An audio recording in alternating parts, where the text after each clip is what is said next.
Hello friends, price action Telugu ఛానల్లోకి మిత్రులందరికీ స్వాగతం. ఈ యొక్క పర్టికులర్ స్టాక్ మనం ఎందుకు సెలెక్ట్ చేసాం, దీని వెనక ఉన్న రేషనాలిటీ ఏంటి అనేది మనం డిస్కస్ చేసుకుందాం.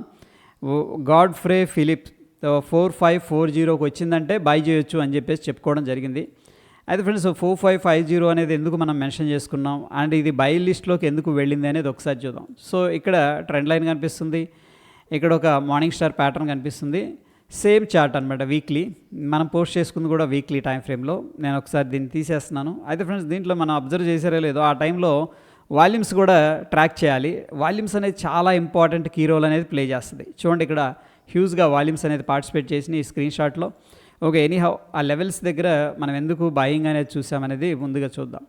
ఇక్కడ అబ్జర్వ్ చేస్తే మార్కెట్ ఏమైందంటే ఈ లెవెల్ దగ్గర కన్సోలిడేషన్ తీసుకొని స్ట్రాంగ్ గ్రీన్ క్యాండిల్ ఫార్మేషన్ అనేది జరిగింది మంత్లీలో. అంటే ఇదంతా కూడా డిమాండ్ జోన్ లేదా బయర్స్ జోన్ అని చెప్పేసి చెప్పుకోవచ్చు. సేమ్ చార్ట్ని మనం ఏం చేస్తున్నామంటే వీక్లీ టైం ఫ్రేమ్ అనే దానికి కన్వర్ట్ చేసాం. ఒకసారి వాల్యూమ్స్ అనేది ఎనేబుల్ చేస్తున్నాను. అయితే ఫ్రెండ్స్ ఇక్కడ వాల్యూమ్స్ ఏం చెప్తాయి అన్న విషయానికి వచ్చేసరికి, ఎప్పుడైనా సరే ట్రెండ్ అనేది వాల్యూమ్స్తో పాటు స్ట్రాంగ్గా పైకి వెళుతుందంటే దాన్ని మనం హెల్దీ ట్రెండ్గా కన్సిడర్ చేసుకుంటాం. అయితే అక్కడ నుంచి కూడా ఏమైందంటే ప్రాఫిట్ బుకింగ్ అనేది జరిగింది, సిగ్నిఫికెంట్గా డ్రాప్ అవుతూ వచ్చింది. అయితే దీంట్లో మనం డౌన్ సైడ్ పార్టిసిపేట్ చేయాలంటే చేయొచ్చు, బట్ ఇక్కడ పార్టిసిపేట్ డౌన్ సైడ్ కంటే కూడా లాంగ్ సైడ్ ప్లాన్ చేసుకోవచ్చు. ఎందుకంటే ఇక్కడ చూడండి, డౌన్ సైడ్ వచ్చేటప్పుడు వాల్యూమ్స్ పెద్దగా పార్టిసిపేట్ చేయట్లేదు. అంటే స్మార్ట్ పీపుల్ అనేవాళ్ళు దీంట్లో పెద్దగా యాక్టివ్గా లేరని చెప్పేసి వాల్యూమ్స్ అనేది చెప్తూ ఉన్నాయి. సో వాల్యూమ్స్ అయితే క్లూ ఇస్తున్నాయి. అగైన్ ఏంటంటే ప్రైస్ యాక్షన్, క్యాండిల్ స్టిక్స్ అనేది మనకేంటంటే ఎంట్రీస్ అనేది అడ్వైస్ చేస్తూ ఉంటాయి. ఈ కేసులో మనం ఏం చేసుకున్నాం, వీక్లీ టైం ఫ్రేమ్ అనేది కన్వర్ట్ చేసాం. వీక్లీ టైం ఫ్రేమ్ కన్వర్ట్ చేసిన తర్వాత చూడండి, డోజీ ఫార్మేషన్ జరిగింది. ఎక్కడ ఫార్మేషన్ జరిగిందంటే ఇదంతా కూడా ప్రీవియస్గా కన్సోలిడేషన్ జోన్ అనమాట. మార్కెట్ ఇక్కడ నుంచి కూడా ర్యాలీ చేయడం అనేది స్టార్ట్ చేసింది. దీన్నే మనం ఏంటంటే డిమాండ్ జోన్ అంటాం. అంటే బయర్స్ అనేవాళ్ళు ఇక్కడ స్ట్రాంగ్గా ఉన్నారు అని చెప్పేసి. సెకండ్ టైం ఆల్మోస్ట్ అదే లెవెల్ని రీవిజిట్ అనేది చేసింది. రీవిజిట్ చేసిన తర్వాత డోజీ ఫార్మేషన్ జరిగింది. డోజీ ఫార్మేషన్ జరుగుతుందంటే అర్థం ఏంటంటే మార్కెట్ సైడ్ వేస్లో ఉందని చెప్పేసి అర్థం. ఇక్కడ ఈ డోజీ ఇంపార్టెన్స్ ఏంటంటే సైడ్ వేస్ అనేది జరుగుతూ ఉంది.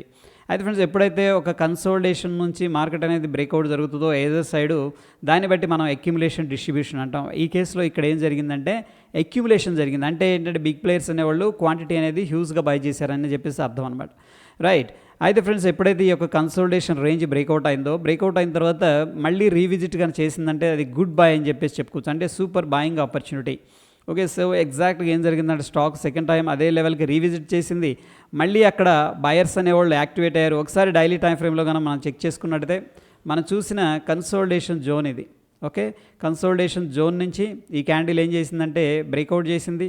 బట్ దాని తర్వాత ఏంటంటే అదే లెవెల్ని రీవిజిట్ చేసింది. ఇక్కడ చూడండి, ఎప్పుడైతే ఈ లెవెల్ని టచ్ చేసిందో అంటే ప్రీవియస్గా కన్సోలిడేషన్ జోన్లోకి ఎంటర్ అయిందో ఇమీడియట్గా బయర్స్ అనేవాళ్ళు యాక్టివేట్ అవ్వడం అనేది జరిగింది. సో అగైన్ ఫ్రెండ్స్ ఇక్కడ మనకు క్లియర్గా ఏంటంటే బయింగ్ వాల్యూమ్ అనేది స్టార్ట్ అయింది. యాక్చువల్గా ఇక్కడ కూడా బయింగ్ వాల్యూమ్ స్టార్ట్ అయింది. బయర్స్ ఇంట్రెస్ట్గా ఉన్నారు, రెడీగా ఉన్నారు దీన్ని పైకి తీసుకెళ్ళడానికి. అగైన్ బయర్స్ ఇంట్రెస్ట్ అనేది సిగ్నిఫికెంట్గా వెళ్ళింది. సో ఒకవేళ మనం ఆ లెవెల్ దగ్గరగానే ఐడెంటిఫై చేసి ఇన్వెస్ట్ చేయగలిగితే చూడండి, ఇక్కడ నుంచి కూడా స్టాక్ అనేది దగ్గర 65 to 70% మూవ్ అయింది జస్ట్ 1 మంత్లో. మనం పోస్ట్ చేసింది ఫిబ్రవరి, ఇప్పుడు మార్చ్ అంతే. ఓకే, ఫిబ్రవరిలోకి ఎంటర్ అయింది, టచ్ అయింది ఈ లెవెల్ని, జోన్ని, బాయింగ్ జోన్ని, డిమాండ్ జోన్ని. అక్కడ నుంచి బయర్స్ యాక్టివేట్ అయ్యారు. వాల్యూమ్స్ అనేది క్లియర్గా మనకి ఇండికేషన్ చేస్తూ ఉన్నాయి. స్ట్రెంత్ అనేది కనిపించింది. దాని తర్వాత మార్కెట్ వీక్ కండిషన్గా ఉంది. అండ్ ఆఫ్ కోర్స్ ఏంటంటే ఇంపార్టెంట్ రెసిస్టెన్స్ లెవెల్స్ ఉన్నాయి కాబట్టి మార్కెట్లో ఏం జరిగిందంటే సిగ్నిఫికెంట్గా ప్రాఫిట్ బుకింగ్ అనేది జరిగింది. సో ఈ విధంగా ఏంటంటే ఫ్రెండ్స్ మనం వాల్యూమ్స్ అనేది అండ్ ఆఫ్ కోర్స్ ఏంటంటే సింపుల్గా కన్సోలిడేషన్, బ్రేక్అవుట్స్, క్యాండిల్ స్టిక్స్ అనేది యూస్ చేసి మంచి స్టాక్స్ అనేది మనం ట్రాక్ చేయడానికి ఆస్కారం ఉంటుంది. హోప్ వీడియో ఇన్ఫర్మేటివ్గా ఉందని చెప్పేసి అనుకుంటున్నాను. వీడియో నచ్చితే తప్పకుండా లైక్ చేసి మీ యొక్క సపోర్ట్ అనేది తెలియజేయండి ఫ్రెండ్స్. మరొక ఇంట్రెస్టింగ్ ఎపిసోడ్లో మళ్ళీ కలుసుకుందాం. Stay tune. ధన్యవాదాలు.